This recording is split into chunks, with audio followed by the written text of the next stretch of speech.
Now this is going to be fun. It truly does feel great to realize we all are one.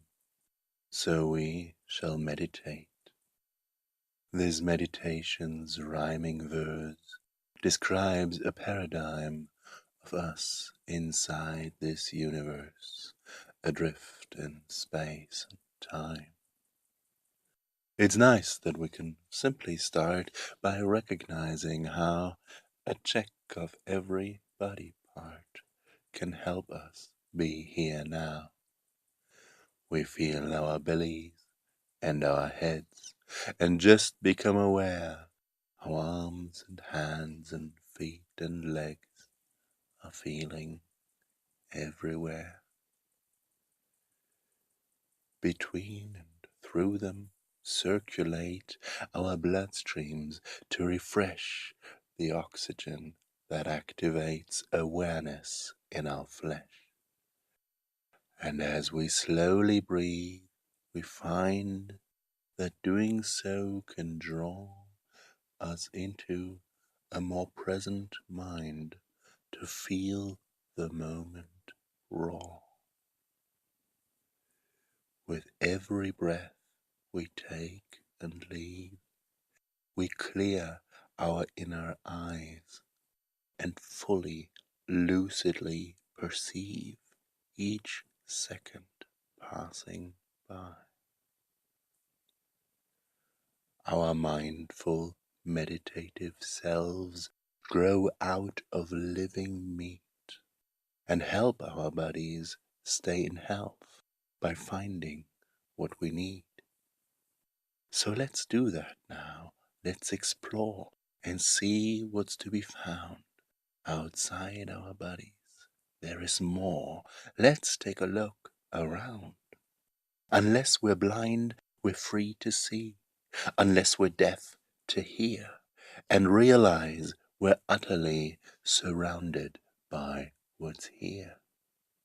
This place surrounding us, here now, where we consider this, is just as present, anyhow, as our breathing is. Our breaths connect within the air, within the atmosphere. The envelope of sky we share is also part of here. We also share what rests beneath, our body's place of birth, from which came all who now here breathe as children of the earth. Of course there's more than senses show around us, near and far, the sky above, the earth below. There's more to where we are, to north and south, to west and east. The world goes on and on. The planet, every plant and beast, and we now breathe upon. Of all the earth we barely know the surface we begrime upon the spinning rock below, adrift in space and time. Our calm and meditating minds can feel this easily. Imagination goes behind all things our eyes can see, to find, as further out we go, whichever way we face, to left, to right, above, below, the solar system, space. It's blacker than the night, of course, and bigger than the sky, and it is hard to see because it was not made for eyes. It effortlessly overwhelms imagination. Still and everywhere around this realm extends and always will.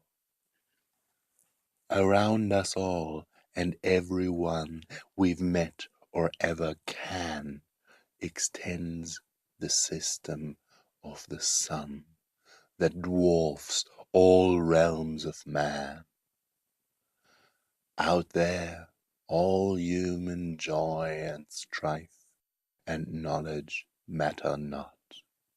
Out there, this fragile ball of life is just a pale blue dot. And there are other, bigger dots and countless asteroids.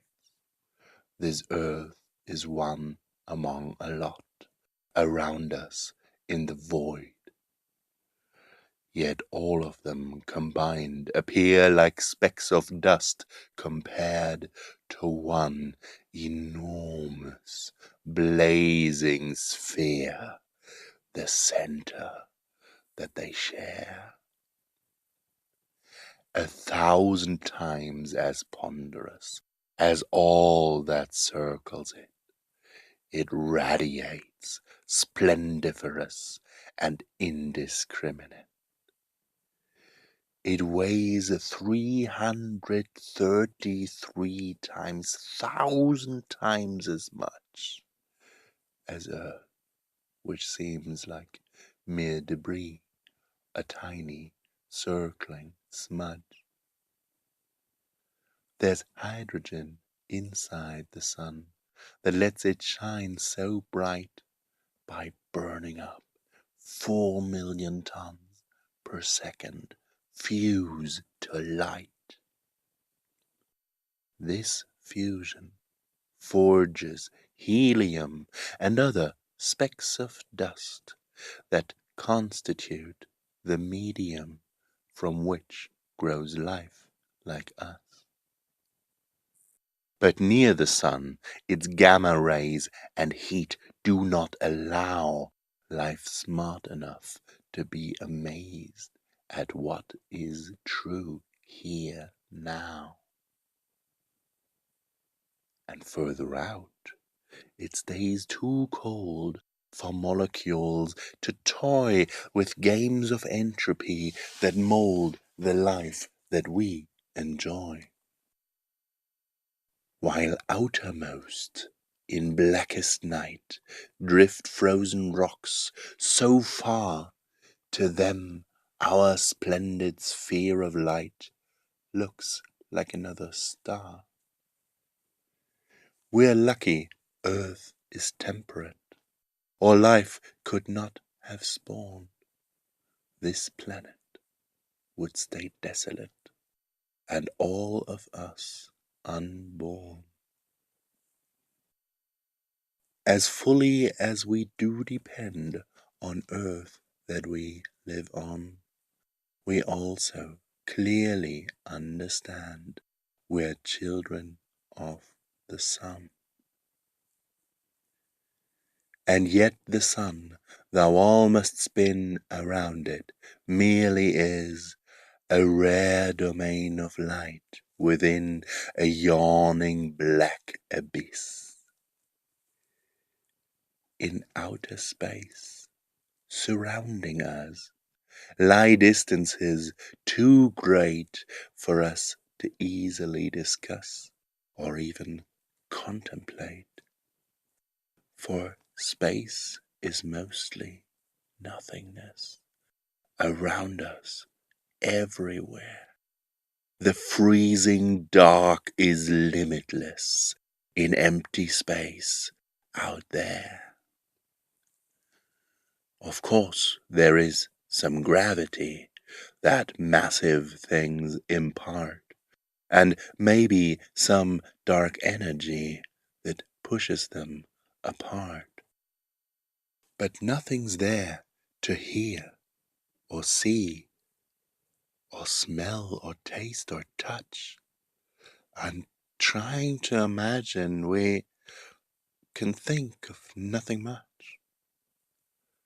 And still we feel, for what that's worth, beyond the seen and near, the vastness outside planet Earth that's real now and here. In meditation, we somehow expand our minds to try to feel the system we are now and here surrounded by. The moons and planets we can see, as far as we have found, are lifeless. Earth now seems to be the only game in town. Yet all these places we could go and cultivate and fill are merely specks in what we know remains much bigger still. The stars, these many tiny lights, each are a blazing sun, and circling them, caught in their might, are planets being spun. Yet humans cannot see that far. The pixels of our eyes are just too few, which is why stars look like they're equal sized. Through telescopes, we understood. The stars all shine so bright that only monstrous distance could dilute them into night. These distances define the space that all stars occupy and make a single, real place that we're surrounded by. The stars that shine all night and day, within or out of sight, are what our home, the Milky Way, appears like from inside. Our Milky Way contains at least 100 billion suns. Through gravity, they all are pieced together into one. Around this place, where we now feel what we are breathing in, these suns form one tremendous wheel with one tremendous spin. And all these suns are shining, clear, enormous, and sublime. They all are real here where we're adrift in space and time.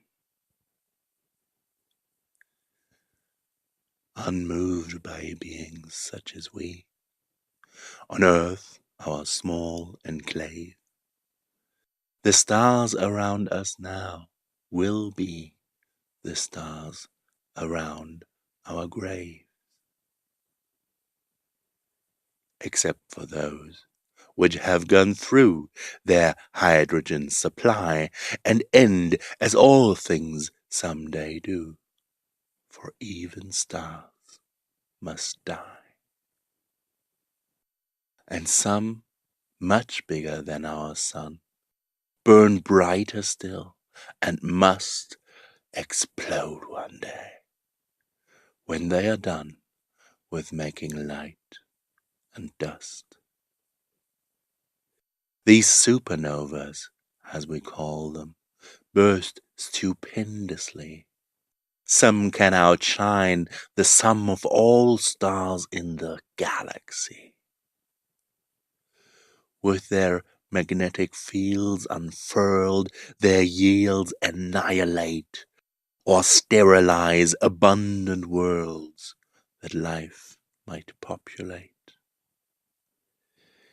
Yet all we breathe and eat and drink comes from these massive bombs.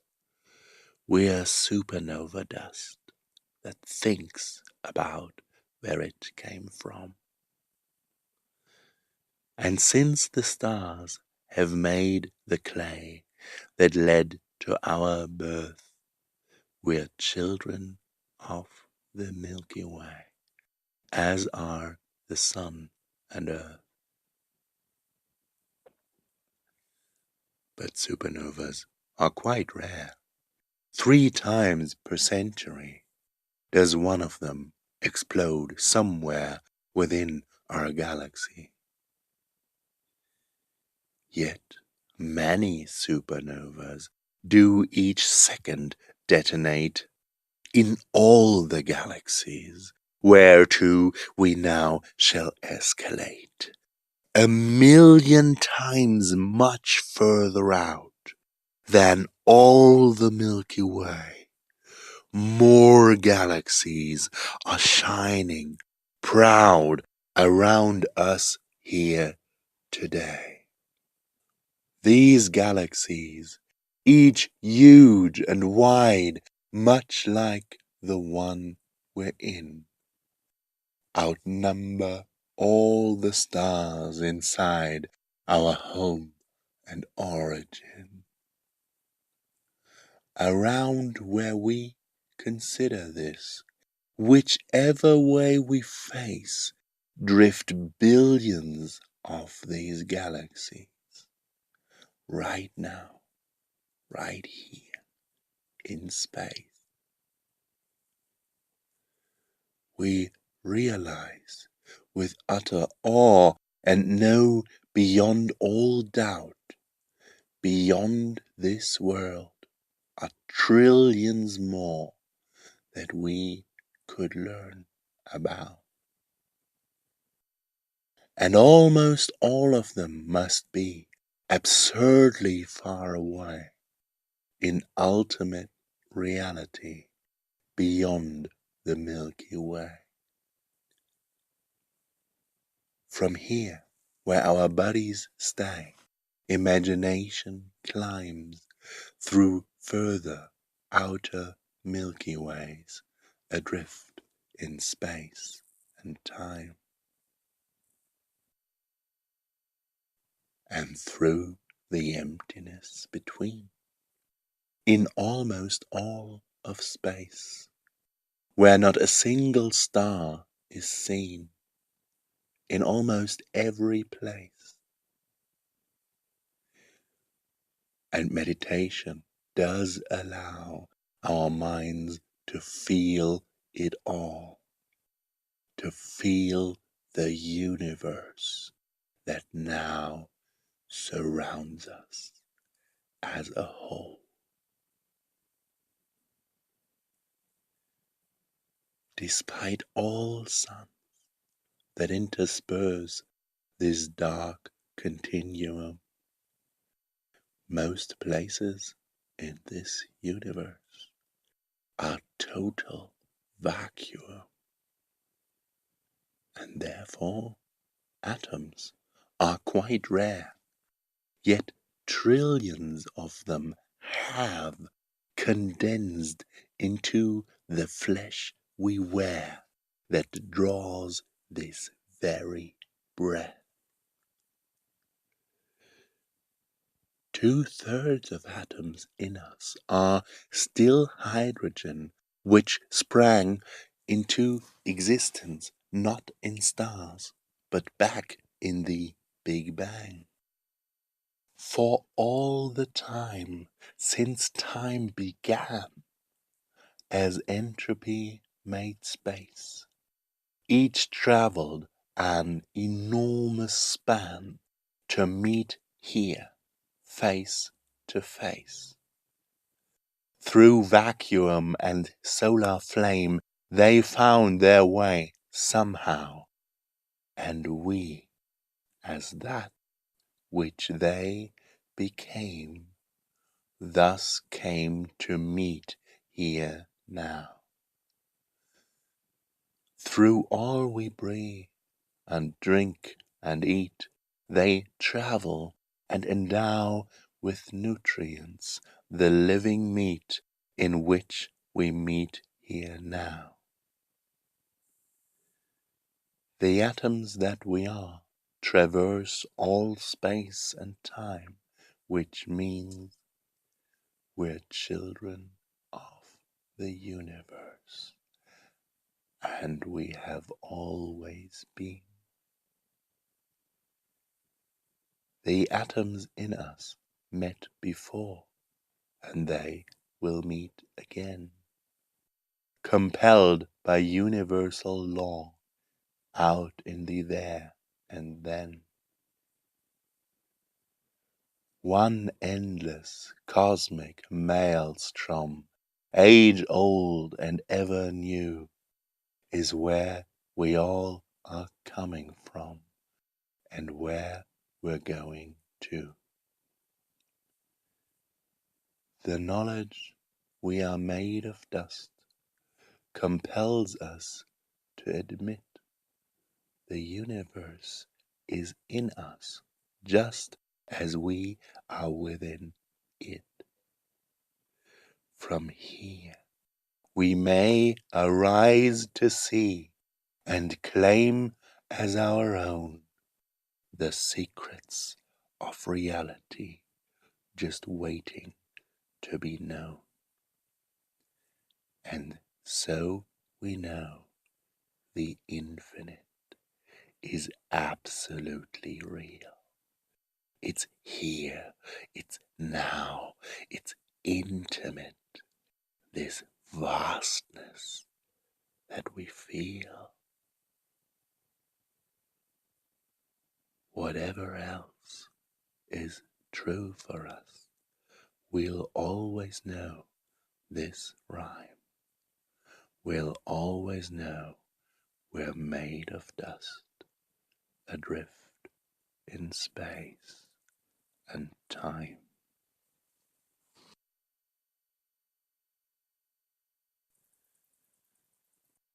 So, being dust, what lets us live? What raises us above the countless, mindless, primitive, raw atoms we're made of? There is no life within this dust. Most specks remain unchanged from back in ancient stars. It must be how they are arranged. Each human we have ever seen, each beast, each bird, each tree, we all are atoms that have been arranged amazingly. All these arrangements, big and small, might well inspire mirth in us, surrounded by them all, the greatest show on earth. There's more to learn in nature than is found in any book, and it appears more alien the closer that we look. Below the surfaces we see the skin and scales and bark, the cycles of biology are working in the dark. Right now, our lungs take oxygen out of the air we share. Our hearts and bloodstreams take it then and pump it everywhere. If we zoom closer, we can see our lungs to be a place where in a dance of chemistry our breath and blood embrace. We're built from many works of art, from organs that combine small tissues, each a special part with intricate design. Now each such tissue then contains innumerable cells, and here inside each cell again are tiny organelles. Within all forms of life we see, there's hidden vastly more bewildering complexity that must inspire awe.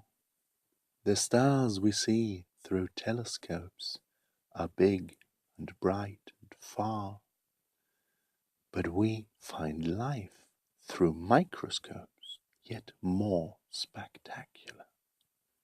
In fact, there's more complexity in one small butterfly than we see in the galaxy out there beyond the sky. All living things we've ever seen are built from living cells. Each cell is like a small machine comprised of chemicals. In all our cells, there is utterly infinitesimal molecular machinery. They are nanotechnical. Still zooming closer, we just find a multiplicity of ancient atoms that are kind of bouncing randomly. The static things we think we know are maps. The territory has constant and chaotic flow beneath the shapes we see. It's here right now, as close to us as anything can be. The movements of the specks of dust shape our reality. The randomness in what they do we call their entropy, and its domain is whereinto our lives have come to be. It disassembles ordered things unless they can outgrow its ceaseless, blind disordering and spread within its flow. It moves the dust and lets it start to join the game or dance of molecules that fall apart or last a while by chance. So hydrogen and oxygen join water, which can gain entropic warmth that makes it then play games of cloud and rain. Where entropy is less intense, these drops will crystallize and dance the longer, slower dance of snowflakes and of ice. Inside ourselves, we feel right now our living, breathing form to be and to remain somehow comparatively warm. Our atoms lost the stellar heat and left behind the cold of empty space. In warmth we meet. In warmth does life unfold. For heat destroys all forms and flows that chance may introduce, while cold does not select for those that work and reproduce. In warmth, the growing randomness of entropy can be just right for the profound finesse of biochemistry. Warmth such as ours makes atoms stay a little restless, so they bump into each other's way, react and change and grow. With carbon in particular, reactions are not rare, but the majority, by far, do not lead anywhere. Yet chemical reactions need mere moments to be done, and let the dust join games that lead to others further on.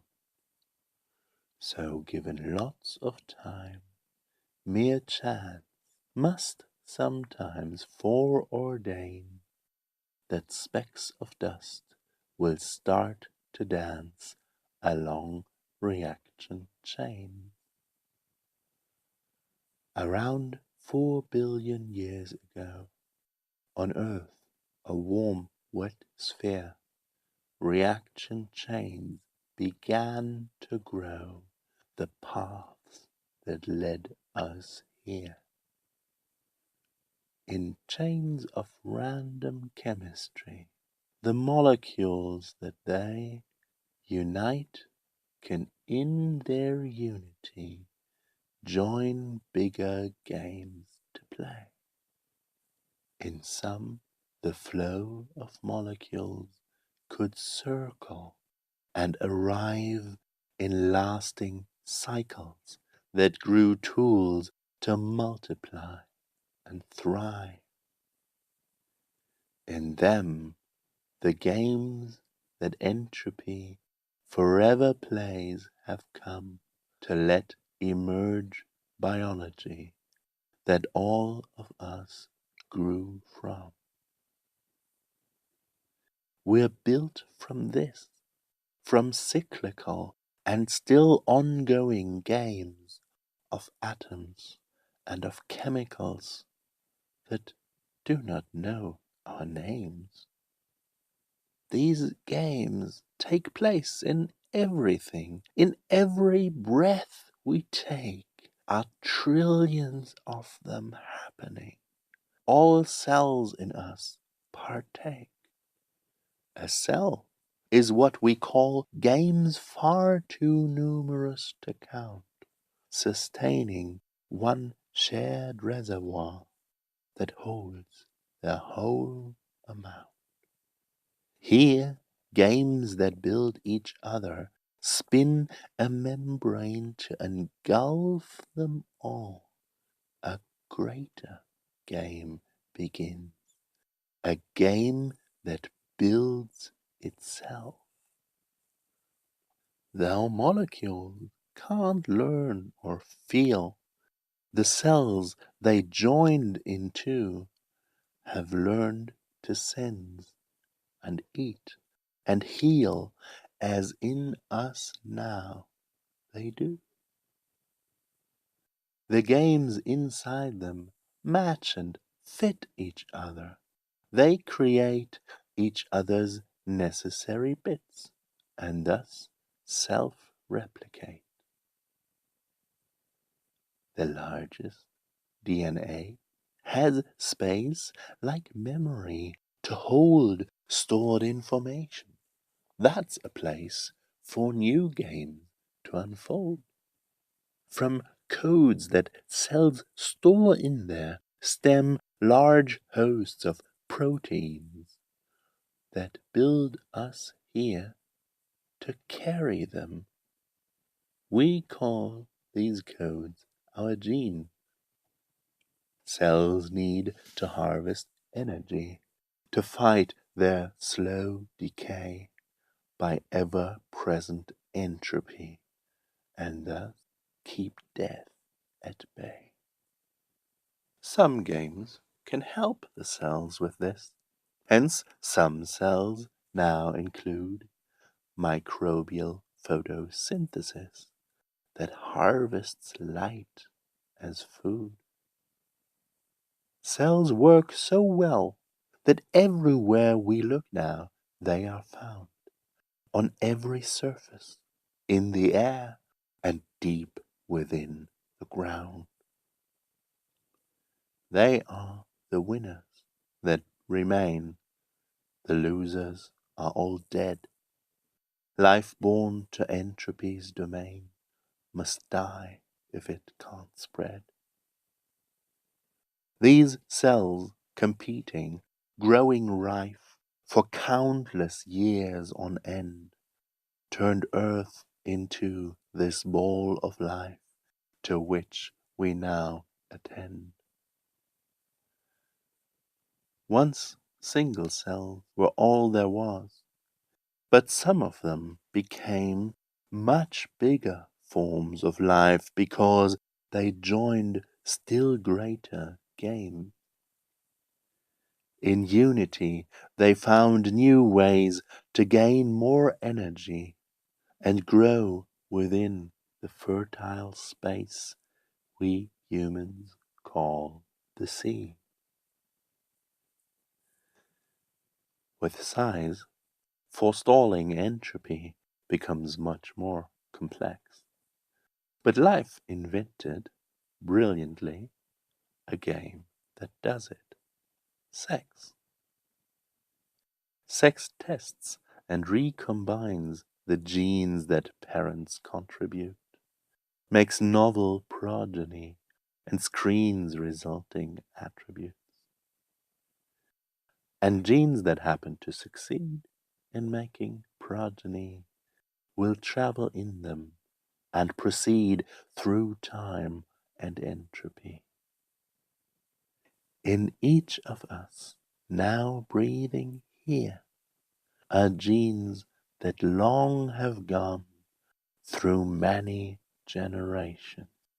We're built just to pass them on. And entropy remains at play.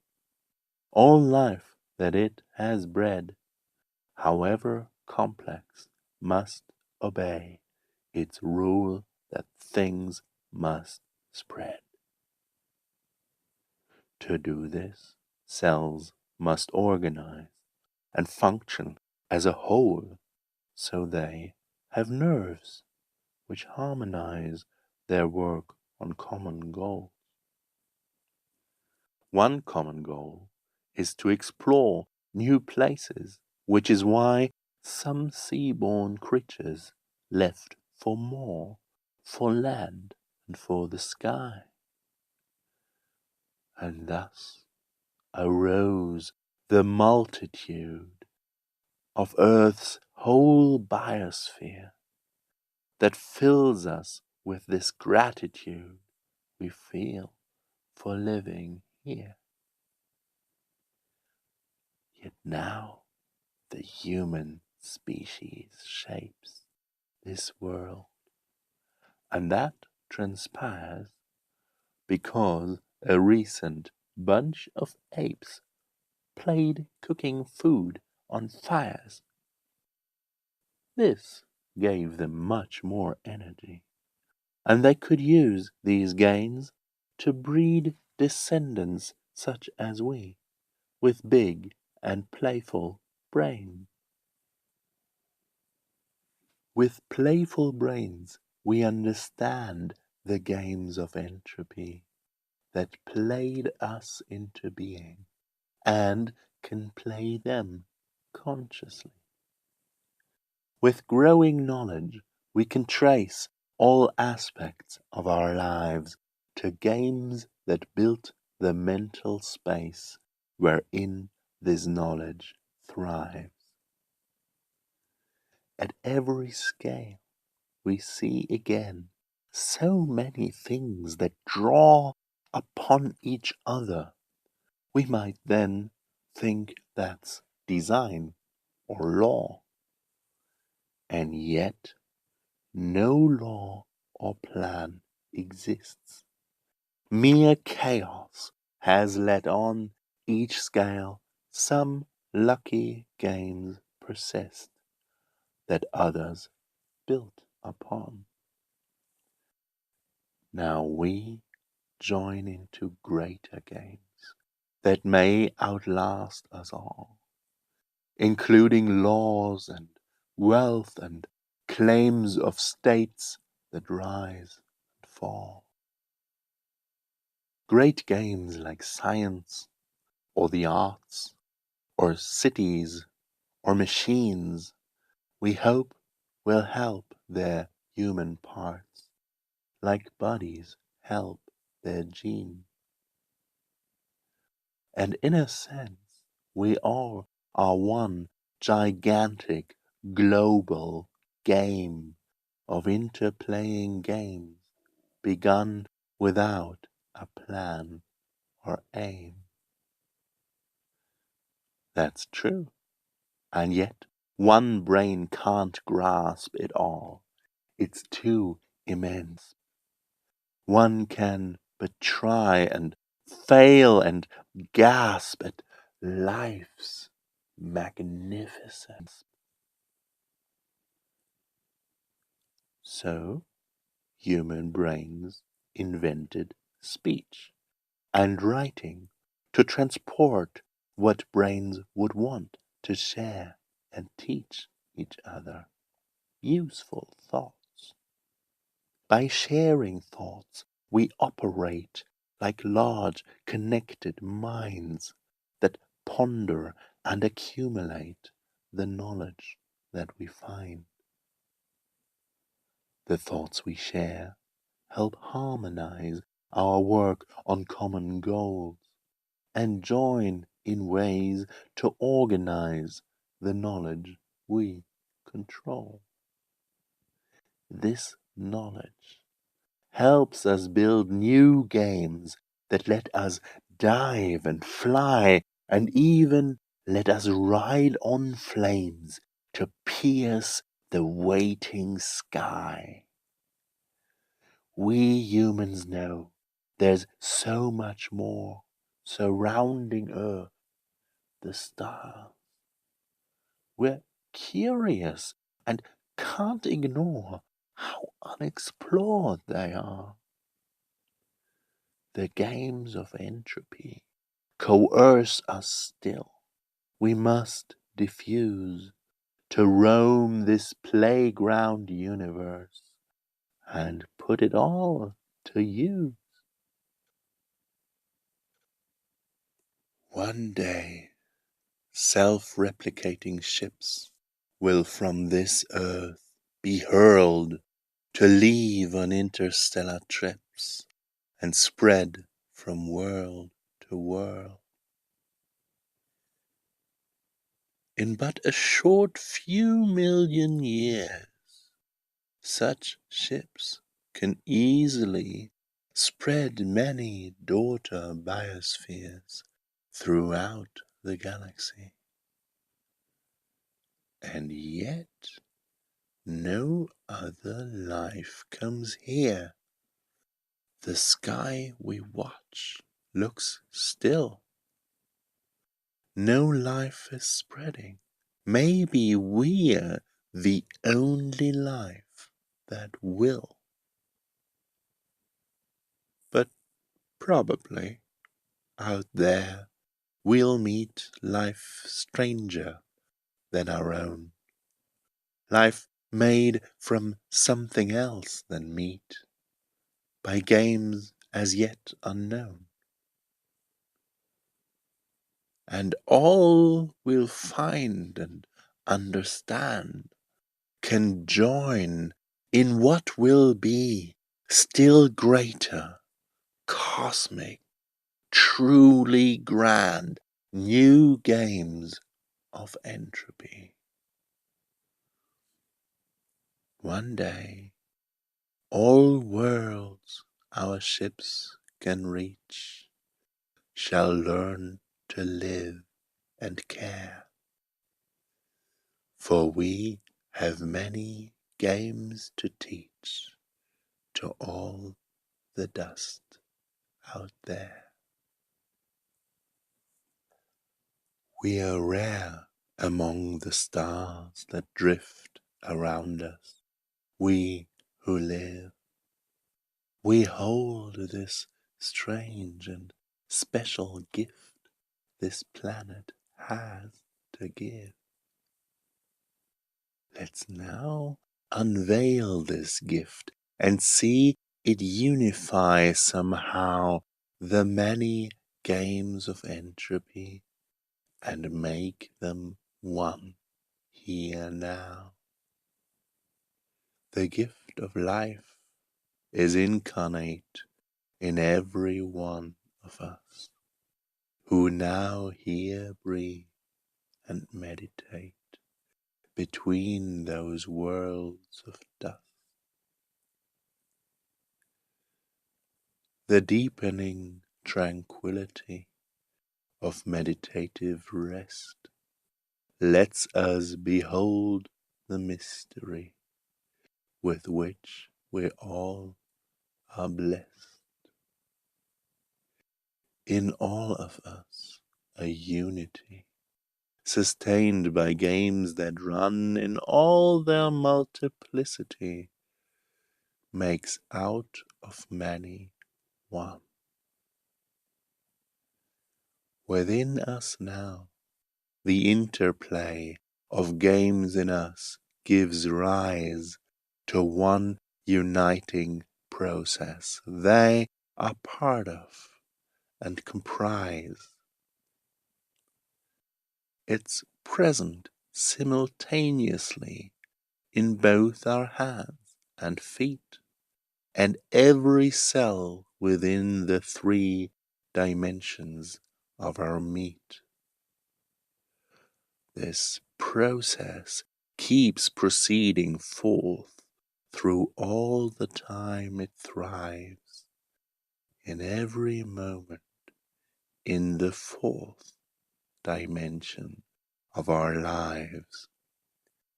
This process ever happening until the day we die propels us onward, traveling through moments passing by.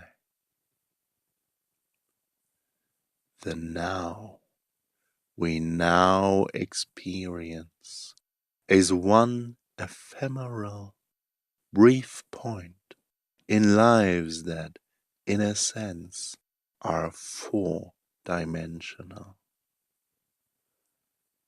Let's feel our lives stretch out upon our lifespan as they stream past moments we remember on to future ones we dream.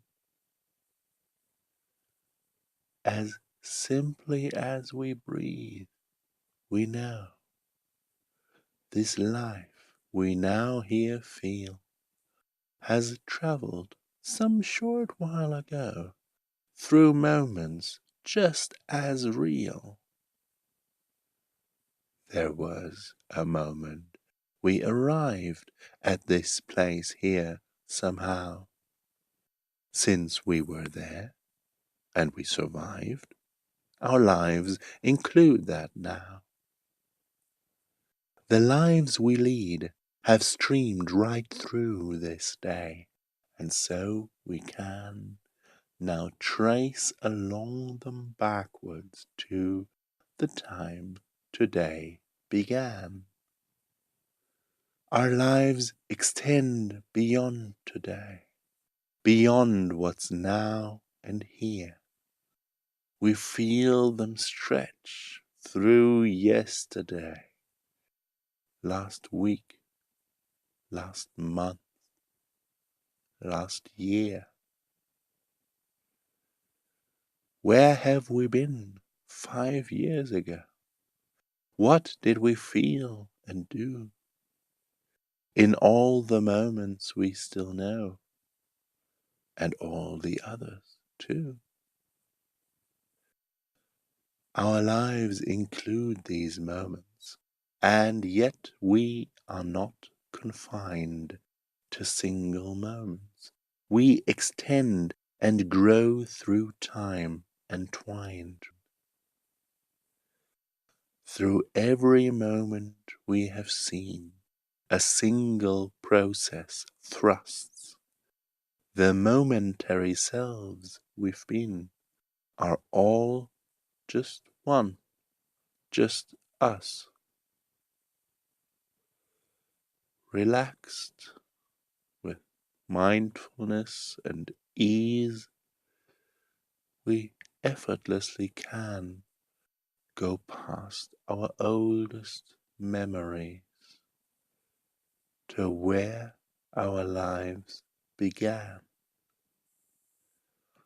Still tracing back, our lives escape through many days and rooms to when and where we first took shape within our mother's wombs.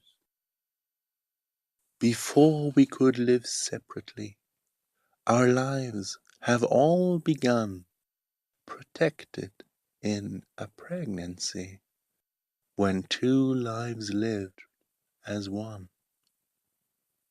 Now, even though these months may seem like where we came about, they are only where our mother's streams of life were branching out. The life we're feeling presently, our mothers felt themselves. Life flows in continuity. It's older than ourselves. Now those of us with siblings know them too as branches where the gift of life that lets us grow branched out and grew from there. Thou siblings must grow separately. We also understand they are branches of a single tree, like fingers on a hand. And here the journey need not end. We might as well bring in our mother's mothers, cousins, and our somewhat further kin. And they in turn had parents too, and families, so they give us more distant cousins who live out there now, today. To know someone is family, that someone's one of us, may stir a sense of loyalty, connectedness, or trust. But families reach deep and wide. The ones we each are in have branches spreading far outside their ancient origin. Like us, they are branches, other tracks life grows across this earth, since ancestors of us had sex and gifted them with birth. We all have relatives out there that we have never known, who breathe and live their lives somewhere as real as our own. In 4 dimensions, we connect through lines of ancestry. The life within us streams, in fact, through branches of a tree. We each have lines of ancestry that reach back far, and they include both slaves and royalty, both predators and prey. Each human ancestry extends through many centuries, through long forgotten, distant lands, on strange and ancient seas. In tracing back, each separate course eventually must converge in common ancestors of every one of us. The ancestors all humans share are why humanity is all related. We are their extended family. These ancient ties of kinship mean that everyone who lives, all humans we have ever seen, have been our relatives, descended from the same old apes who learned to cook and sing and worked towards the cityscapes we're now inhabiting. The primates we're descended from were not so erudite, but they are why we all have come to live and walk upright. And they had other children too. We've grown apart, and thus they are different apes and primates who are relatives of us. We share with them a lineage to which we owe our use of tools and one shared heritage with monkeys and with shrews. All that's within the family of four-legged creatures who, despite their huge diversity, are all our cousins too. That's still not all. We're free to go still deeper if we wish. 400 million years ago, our ancestors were fish. It truly is astonishing how one unbroken line of life links us with everything out there that has a spine. Still older ancestors, like worms and squishy things in shells, connect us with life's oldest forms, confined to single cells. We breathe as all of them have breathed, since ancient cells back then invented, savored, and bequeathed the use of oxygen. Our common DNA confirms the common ancestries of all of life on Earth, from germs to mushrooms, bugs, and trees. Our tree of life finds root in when, at some primordial spot, the first thing that did live began from something that did not. That's where reaction chains once curled themselves in cycles. So the root of life could grace this world 4 billion years ago. Since then, its offshoots never ceased to spread and branch. They won this planet, every plant and beast, and we now breathe upon. Life branched and found a wealth of ways to spread throughout this world that now our meditative gaze reveals to us unfurled.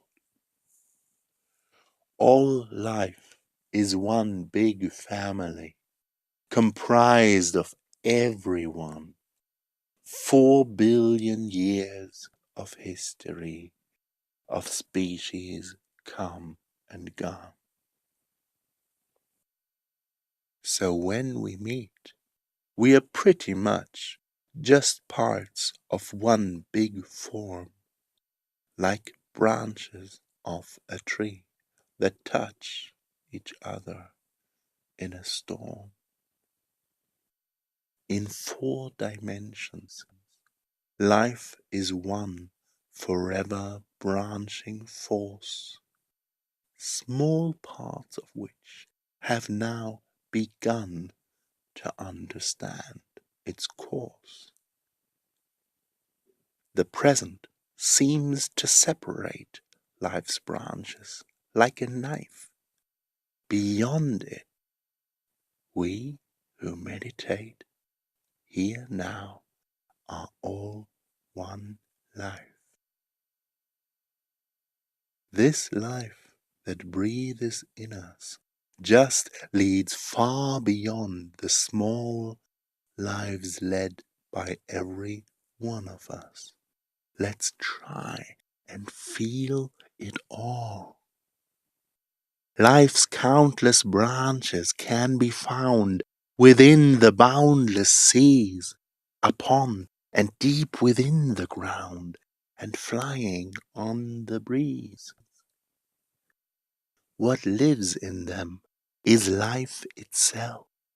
All plants, all beasts, all swarms of bugs are part of life's great wealth of evanescent forms. Whatever living things may do, they all need life to lend its ancient, massive strength unto each talon, claw, and hand. Whatever mouths and snouts and beaks of living things discuss. It's all the same old life that speaks through every one of us. From all our eyes, one life looks out at all the games it plays. On all our feet, life walks about on paths through time and space. With all our leaves, life drinks the sun, producing nutrients. With all our mouths, it moves them on to their recipients. So what it means to be alive is being part of this, of life itself that will survive ourselves and live no less. This meditation may reveal to us now breathing here a sense of awe in which we feel we are this biosphere. Ourselves and all the lives we meet in friendship or in strife are parts of something more complete. That's us as one, as life. Since we are life, all lives we've known are parts of us, and thus, if we are one, we're all alone. There's only one of us. To ever meet another one, we'll need to journey long. This planet Earth, where we've begun, is not where we belong. Earth gave all life its place of birth, but it's not built to last. Of all the time life gets on Earth, most has already passed. In just another billion years, the sun that rules our sky grows bright, Earth's water disappears, and all life here will die. And that means us. We are not distinct from what our growing star will boil to death and force extinct unless life spreads out far. In having felt the family through which we all connect, we know that life is certainly a thing we must protect. As each of us is one more face of life behind us all, its need to travel out through space is truly personal. Life must keep sprouting interlinked new branches and disperse from world to world, or go extinct from all this universe. Just like our ancestors who built the world we know today, we'll have the glory or the guilt of what we leave to stay. We may destroy ourselves and doom the earth where we were born to merely be a dreadful tomb with no one left to mourn. Or rise to meet infinity as life forms that succeed ourselves pervade the galaxy with Earth as their first seed. And if we help life spread and last, its many future forms will know us as their distant past, like apes and fish and worms. so many future aeons hence, beneath an alien sun, they might remember Earth as lands of legend long since gone. How will they see their ancestry? What shall it mean to stem from us and hold the legacy and gifts we give to them? Whichever paths they choose to go, if ever they discuss the gift of life in them, they'll know they each are one of us.